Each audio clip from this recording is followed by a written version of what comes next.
অস্ট্রেলিয়ার বিপক্ষে তৃতীয় ও শেষ ওয়ানডের বাংলাদেশ দলে যুক্ত হয়েছেন অফ স্পিনার শেখ মেহেদী হাসান। শনিবার ১৩ই June Bangladesh cricket board BCB এক বিজ্ঞপ্তিতে বিষয়টি নিশ্চিত করেছে। মিরপুরের শেরেবাংলা জাতীয় ক্রিকেট স্টেডিয়ামে অনুষ্ঠিতব্য অস্ট্রেলিয়ার বিপক্ষে শেষ ম্যাচের জন্য তাকে দলে অন্তর্ভুক্ত করা হয়েছে। ইতোমধ্যে সিরিজ নিজেদের করে নিয়েছে বাংলাদেশ। প্রথম দুই ওয়ানডেতে টানা জয় তুলে নিয়ে স্বাগতিকরা ২-০ ব্যবধানে এগিয়ে রয়েছে। ফলে শেষ ম্যাচটি হবে সফরকারীদের জন্য হোয়াইট ওয়াশ এড়ানোর লড়াই, আর বাংলাদেশের জন্য সিরিজে পূর্ণ আধিপত্য ধরে রাখার সুযোগ। ৩১ বছর বয়সী শেখ মেহেদী এর আগে বাংলাদেশের হয়ে ১১টি ওয়ানডে খেলেছেন। এই সংস্করণে তার সর্বশেষ ম্যাচ ছিল ২০২৩ সালে ভারতে অনুষ্ঠিত আইসিসি ওয়ানডে বিশ্বকাপে, যেখানে প্রতিপক্ষ ছিল অস্ট্রেলিয়ায়।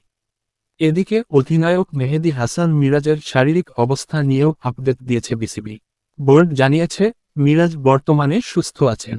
তবে তৃতীয় ওয়ানডেতে তার খেলার বিষয়ে চূড়ান্ত সিদ্ধান্ত নেওয়ার আগে আরও এক দফা ফিটনেস মূল্যায়ন করা হবে। দ্বিতীয় ওয়ানডেতে ব্যাটিংয়ের সময় অস্ট্রেলিয়ান পেসার নাথান এলিসের একটি বাউন্সারে মাথায় আঘাত পান মিরাজ। এরপর থেকেই শেষ ম্যাচে তার অংশগ্রহণ নিয়ে কিছুটা অনিশ্চয়তা তৈরি হয়েছিল। যদিও বিসিবির সর্বশেষ বার্তায় আশাবাদী হওয়ার ইঙ্গিত মিলেছে। তৃতীয় ওয়ানডের বাংলাদেশ স্কোয়াড: মেহেদী হাসান মিরাজ, অধিনায়ক সৌম্য সরকার, সাইফ হাসান, তানজিদ হাসান, নাজমুল হোসেন শান্ত, সহ অধিনায়ক তাওহিদ হৃদয়, লিটন কুমার দাস, মোসাদ্দেক হোসেন সৈকত, নুরুল হাসান সোহান, রিশাদ হোসেন, তানভীর ইসলাম, মোস্তাফিজুর রহমান, তাসকিন আহমেদ, শরীফুল ইসলাম, নাহিদ রানা এবং শেখ মেহেদী হাসান।